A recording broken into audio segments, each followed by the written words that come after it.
अस्सलाम वालेकुम, मैं डॉक्टर मुश्ताक कमर। MND यानी कि मोटर न्यूरॉन डिजीज़ और उसके साथ रिसेप्टर एंड नर्व और नर्व सिस्टम।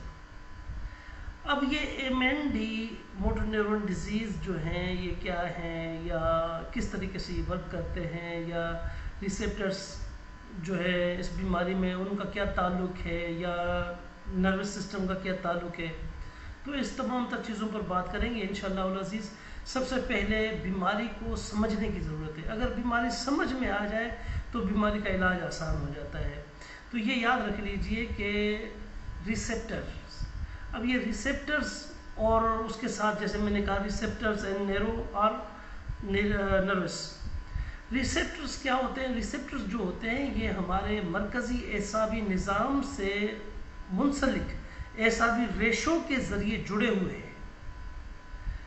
दायरे में वो खित्ता या वो इलाका, यानी कि ये एक दायरा है, इस दायरे में एक खित्ता या पूरा ये इलाका जहाँ से मरकज़ी एसाबी निज़ाम, ये जो मरकज़ी हमारा एसाबी निज़ाम है, ये मरकज़ी एसाबी निज़ाम के अंदर एक न्यूरॉन इनपुट हासिल करते हैं। अब जब उसमें इनपुट हासिल करते हैं तो उसकी वसूली को फील्ड कहा जाता है कि ये फील्ड है। एक ऐसा मर्ज जिसमें एसाब और उज़लात यानी खिदर और हरकत का बातिल हो जाना, ये मोटर न्यूरॉन डिजीज़। अब इसकी थोड़ी सी मैं वजाहत कर दूं कि इसमें जैसे कि रिसेप्टर्स या न्यूरोज वो किस तरीके से वर्क करते हैं। हिस्स और हरकत का बातिल होना, ये याद रखें कि जब तक बीमारी की पहचान या समझ नहीं आएगी तो इसका इलाज मुमकिन नहीं हो सकता। सबसे पहले जो है हमें बीमारी को समझना है। जब हम बीमारी को समझ लेंगे तो फिर इसका इलाज हमारे लिए कदरे आसान हो जाएगा। अब ये रिसेप्टर्स जो हैं इनकी ये कितने रिसेप्टर्स होते हैं, यानी कि ये 5 रिसेप्टर्स होते हैं। उसमें कौन कौन से होते हैं? एक तो उसमें सबसे पहला रिसेप्टर जो होता है वो साइट होता है, यानी कि नज़र। फिर उसके बाद जो आती है साउंड, स्मेल, या इस तरीके से ये 5 रिसेप्टर्स है। पहला है नज़र, दूसरा है आवाज़, तीसरा है बू, चौथा है जायका, पांचवा है लम्स। अब इसको मैं थोड़ा सा इसको क्लियरफाई करूं कि नज़र यानी साइट। अब ये नज़र है, जो रिसेप्टर है ये कैसे काम करता है। देखिए, हम कोई चीज़ अगर देख रहे हैं, नज़र है, ये कोई चीज़ हमें नज़र आ रही है कि सामने मोबाइल है, सामने कैमरा है, ये सामने जो है कोई लाइट है, लाइटिंग है, या कोई भी चीज़ हो, कोई ग्रीनरी है, कोई भी चीज़ हो, वो सामने हमारी नज़र जा रही है। जो नज़र उसको कैच कर रही है ये सिर्फ रिसेप्टर है। फिर उसके अलावा आवाज़, जो हम आवाज़ निकाल रहे हैं या सुन रहे हैं, ये रिसेप्टर है। दूसरा उसके अलावा बू, अब कोई बू किसी चीज़ के तवफ़ुन से अगर कोई बू फैलती है तो वो बू हम महसूस करते हैं, या कोई खुशबूआत जैसे कि इत्र की खुशबू है या कोई परफ्यूम की खुशबू है, गुलाब है, चमेली है, जो भी वो कुछ है खुशबूआत में ETC, तो वो चीज़ें ये रिसेप्टर्स है। फिर उसके अलावा जायका, अब जैसे मिसाल के तौर पर गोश्त का जायका अलग है और सब्ज़ी का जायका अलग है, या उसके अलावा मीठे का जायका अलग है, कड़वे का जायका अलग है, ये रिसेप्टर है। उसके अलावा लम्स, यानी कि हिस्स का वसूल ना होना, ये याद रख लीजिए कि हिस्स का वसूल ना होना ये रिसेप्टर्स है। कि रिसेप्टर्स अगर आपके टूटते हैं तो वो हिस्स का वसूल होना बंद हो जाता है, बेहिस हो जाना। जैसे मिसाल के तौर पर पेशाब पखाने की हिस्स ख़त्म हो जाती है, या कोई अगर किसी यानी कि एक एज़ा या जिस्म के किसी एक हिस्से का सुन्न हो जाना। मिसाल के तौर पर हमारा एक बाजू है, अब ये पूरा बाजू जो है ये हमारा पूरा एक एज़ा है। अब इस एज़ा में अगर ठीक है, एज़ा हमारा बिल्कुल ठीक है, अगर उसकी कोई एक चीज़ यानी कि सुन्न हो जाती है, जैसे मिसाल के तौर पर ये हमारी पूरा है उंगली का, अब ये पूरा सुन्न हो गया, ये बेहिस हो गया, तो इसमें रिसेप्टर और नेरोस का दोनों का ताल्लुक होता है। अब इसमें एसाब, जो हमारा सबसे नर्वस सिस्टम यानी कि एसाबी सिस्टम जो है, वो एसाब कितने इकसाम के हैं। एसाब होते हैं दो किस्म के। एक किस्म की जो एसाब होती है वो होती है यानी कि जिसको कहा जाता है सेंसरी नर्व्स, और दूसरी एसाब जो हमारी होती है वो दूसरी हरकती एसाब यानी कि मोटर नर्व्स। जैसे ये बीमारी का नाम भी मैंने आपको बता दिया, मोटर न्यूरॉन डिजीज़, तो ये उसी की एक शाखसाना है और उसी की एक कड़ी है। अब इसको हम किस तरीके से जो है क्लियर करेंगे, इसमें याद रख लीजिए कि इनमें हसी एसाब जो हिस्स पैदा करते हैं या हिस्स दिलाते हैं वो स्टैंडिंग है। ये सबसे पहले इस चीज़ को समझने की ज़रूरत है कि जो हिस्सी एसाब यानी कि जो हिस्स पैदा करने वाले एसाब होते हैं या हिस्स दिलाते हैं वो स्टैंडिंग है, यानी जिस्म से मरकज़ एसाब की तरफ बढ़ते हैं। अब ये हमारे जिस्म से जो ऊपर की तरफ बढ़ रहे हैं, एसाब की मरकज़ की तरफ बढ़ रहे हैं, उसी की ये बात हो रही है। अब जैसे मैंने कहा ना कि ऊपर यानी एसाब की तरफ बढ़ते हैं, और हरकती एसाब जो होते हैं वो नाजिल होने वाले यानी ये डिसेंडिंग जिसको कहा जाए कि वो नाजिल होते हैं, जो दिमाग से जिस्म की तरफ आते हैं। ये था एसाब का काम करना कि किस तरह एसाब हमारे काम करते हैं। अब ये तो आपको बात समझ में आ गई होगी। अब चलते हैं, ये याद रख लीजिए कि जब किसी उज़ू में हालत तस्कीन पैदा हो जाए, मोटर न्यूरॉन डिजीज़ में भी इसी तरीके से होता है कि किसी एक उज़ू में हालत तस्कीन आ जाती है या वो जो है उसमें हरकती एसाब में आ जाती है, तो वो इसको भी मैं आगे चल के क्लियर कर रहा हूँ कि ये क्या है। याद रख लीजिए कि जब किसी उज़ू में हालत तस्कीन पैदा होती है तो उसकी हिस्स बातिल हो जाती है। अब कोई भी एक मिसाल के तौर पर मेरा ये बाजू है या मेरा ये हाथ है, इसमें अगर तस्कीन पैदा हो जाएगी तो इसकी हिस्स जो होती है वो बातिल हो जाएगी और ख़तर पैदा होता है। और जब हरकती एसाब में तहरीक पैदा होती है तो हरकत ख़त्म हो जाती है। पहली शक्ल में क़ुव्वत नफ़सानी एज़ा में मौजूद होती है, जो पहली शक्ल हमारी होती है यानी कि जिसमें तस्कीन आ गई, तो उसमें क़ुव्वत नफ़सानी हमारे एज़ा में मौजूद होती है, मगर वो अपने जो मरकज़ मुब्तदा होता है जहाँ से उसको इंडिकेशन मिलता है वो उस तक नहीं पहुँच पाती। और दूसरी शक्ल में मरकज़ मुब्तदा से नफ़सानी क़ुव्वत एज़ा में नहीं पहुँच पाती। यानी कि दूसरी शक्ल ये है कि अगर हमारा दिमाग इंडिकेट करवा रहा है कि आप अपने जो है हाथों को चलाएं, लेकिन वो नहीं चलेगा, वो वहीं पर यानी कि रुक जाएगा।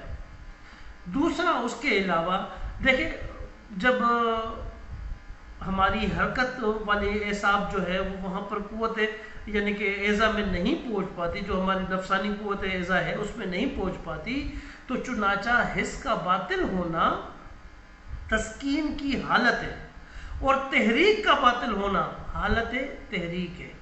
तो ये याद रखें, सुन होना एसाबी तस्कीन में होता है, सुनपन की हालत एसाबी तस्कीन, और तस्कीन में एसाबी सुनपन की हालत जो होती है वो एसाबी तहरीक और तस्कीन में फ़र्क भी मुलाहिजा कर लीजिए। अब कि तस्कीन और तहरीक इसमें क्या फ़र्क आ गया और ये कैसे फ़र्क हम इसका इलाज किस तरीके से करेंगे या उसको हम कैसे पहचानेंगे, तो ये चीज़ थोड़ी समझने की ज़रूरत है। कुछ ऐसे हमारे इत्बा हजरात हैं कि जो इन चीज़ों से को समझने की यानी कि कोशिश में है, वो इसी तगोदो में है कि इस चीज़ को हम समझ सकें, तो उसको हम समझाने की कोशिश करेंगे।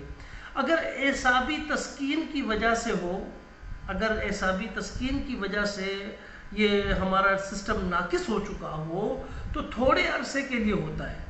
अगर एसाबी तस्कीन की वजह से हो तो वो थोड़े अरसे के लिए होता है, लेकिन अगर एसाबी तहरीक की वजह से हो तो वो लंबे अरसे तक या मुस्तकिल हो सकती है, ये कहा जा सकता है।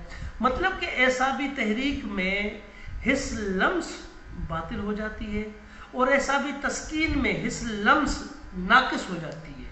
तो ये बातिल और नाकिस का फ़र्क मैंने आप लोगों के सामने रख दिया है, आप लोगों के गोश गुजार कर दिया है कि बातिल और नाकिस में कहाँ फ़र्क और क्या फ़र्क आएगा।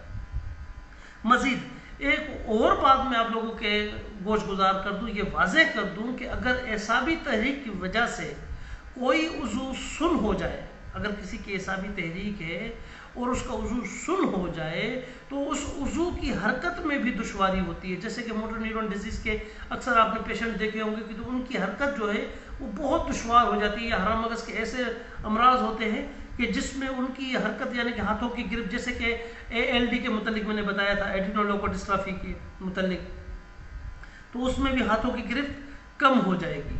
تو یہ جیسے میں نے ابھی آپ کو بتا دیا ہے نا کہ اعصابی تحریک کی وجہ سے اگر عضو سن ہو جائے تو عضو کی حرکت میں بھی دشواری ہوتی ہے. اگر اعصابی تسکین ہو، اگر اعصابی تسکین میں یہ چیزیں آ جائیں تو احساس کی کمی ہوگی لیکن حرکت کرنے میں دشواری نہیں ہوگی. یعنی کہ آپ اس کو حرکت تو کروا سکیں گے لیکن اگر ہاتھ لگائیں گے تو وہ آپ کو محسوس نہیں ہوگا. یہ فرق آ جاتا ہے یہاں پر. اب یہ ایک عام طبیب کو بھی بات آسانی سے سمجھ آ جائے گی. اب چلتے ہیں وجوہات کی طرف کہ اس کی وجہ کیا ہے اور یہ کس وجہ سے ہمارے اندر یہ بیماری پیدا ہو چکی. اعصابی تحریک میں سن پن کی حالت میں غیر متعلقہ مواد سے مصدور ہو جانے سے ہوتی ہے. اعصابی تسکین میں سن پن کی حالت میں اعصاب میں جو ہماری رطوبات تجاویف کے جمع ہو جانے سے ہوتی ہے. اگر پھر اس کو ہم علاج کی غرض سے دیکھیں کہ اس کا علاج کیا ہے تو یہ یاد رکھ لیجئے کہ میں ابتدائی علاج آپ لوگوں کے گوش گزار کر رہا ہوں. یہ کوئی مستقل علاج نہیں ہے اس کا، یہ ہے صرف ابتدائی علاج. مستقل علاج وہ ہوتا ہے کہ جب آپ تحریک کو مد نظر رکھتے ہوئے پھر اس طریقے سے ایک اچھا طبیب جو بیماری کو جب تک سمجھے گا نہیں تو اس کا علاج کر نہیں سکے گا. تو اس کے لیے آپ کو سب سے پہلے اس بیماری کو سمجھنے کی ضرورت ہے، پھر اس کا علاج آپ مستقل طور پر کر سکتے ہیں اور یہ قابل علاج ہے.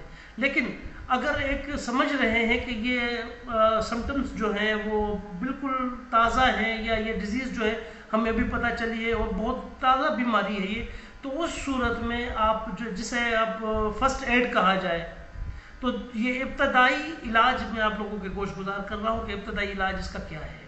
تو علاج میں اگر آپ دیکھیں گے تو ابتدائی علاج میں اگر مریض سفراوی تحریک میں ہے، یہ یاد رکھ لیجئے، اگر مریض سفراوی تحریک میں ہے تو استخدوس، یہ آپ نے کتنا لینا ہے، استخدوس 3 ماشا، کشنیز 2 ماشا، فلفل سیاہ 1 ماشا.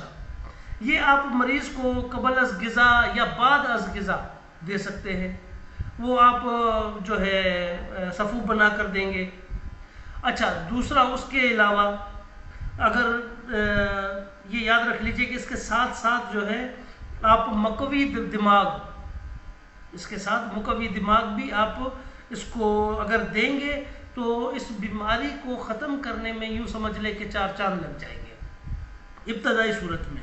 اب وہ جو ہے مقوی دماغ میں کون کون سی چیزیں، یہ تو ہر عام طبیب کو بھی الحمدللہ پتہ ہوتا ہے، لیکن پھر بھی میں آپ لوگوں کے گوش گزار کر رہا ہوں. اس میں 4 مغز بادام، مغز فندق، تخم خشخاش، تباشیر، الائچی سفید، اس چیزوں کا آپ حریرہ بنا کر آپ مریض کو دے سکتے ہیں. الحمدللہ اسی میں یہ مریض بہت بہتر ہو جائے گا اگر وہ سفراوی تحریک میں ہوگا تو.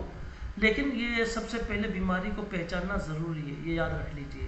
اور اگر اعصابی تحریک میں ہے، کیونکہ سفراوی تحریک بھی اسی میں ہے اور اعصابی تحریک میں بھی یہ بیماری ہے، تو دونوں تحریکوں میں یہ بیماری ہو سکتی ہے. اگر اعصابی تحریک میں یہ بیماری ہے تو یہ یاد رکھ لیجئے کہ دماغ میں فولاد کی کمی لازماً ہو جائے گی، یہ یاد رکھ لیجئے گا. اگر اعصابی تحریک میں ہے تو دماغ میں فولاد کی کمی لازم ہو جائے گی. اب اس میں آپ کو ایک جس کو فرسٹ ایڈ کی صورت میں گھریلو علاج میں آپ لوگوں کے گوش گزار کروں گا کہ گھریلو علاج اس کا کیا ہونا چاہیے. گھریلو علاج میں آپ اس کو دار چینی 30 گرام، لونگ 10 گرام، جلوتری 20 گرام صفوف بنا کر 4 رتی دن میں 3 بار دے سکتے. صرف 4 رتی دن میں 3 بار، یعنی ہر بار 4 رتی دن میں 3 بار اگر آپ دے سکتے ہیں. مگر یہ یاد رکھ لیجئے کہ کسی مستند طبیب کے مشورے سے دے. اپنے آپ طبیب نہ بن جائیں اس صورت میں، کیونکہ یہ بیماری ایسی ہے کہ اس بیماری کی صورت میں آپ اس کا ٹوٹکوں سے علاج نہیں کر سکتے۔ لیکن یہ میں نے آپ کو صرف ایک اس صورت میں بتایا ہے کہ اگر کوئی طبیب یہ علاج کرنا چاہتا ہے تو جو ابتدائی اس کا علاج ہے وہ میں نے آپ لوگوں کے گوش گزار کیا ہے کہ اس کا ابتدائی علاج اس طریقے سے ہو سکتا ہے۔ کیونکہ اگر کوئی آپ مستند طبیب کے پاس جاتے ہیں تو مستند طبیب لازمی سی بات ہے وہ باقی نسخہ جات بھی تیار کریں گے، پھر اس کے ساتھ وہ طبیب اپنے علم کی روشنی میں، تجربے کی لنگری میں خود سے وہ ادویہ تیار کریں گے تاکہ یہ ہم اس بیماری سے جان چھڑا سکیں۔ تو مجھے امید ہے کہ آپ احباب کو یہ میری کاوش ضرور پسند آئی ہوگی۔ تو اللہ کا شکر ہے کہ الحمدللہ اس بیماری کا علاج بھی موجود ہے، اور میں دعا گو ہوں کہ اللہ تمام مریضوں کو شفائے کل صحت کاملہ عاجلہ نصیب عطا فرمائے۔ السلام علیکم۔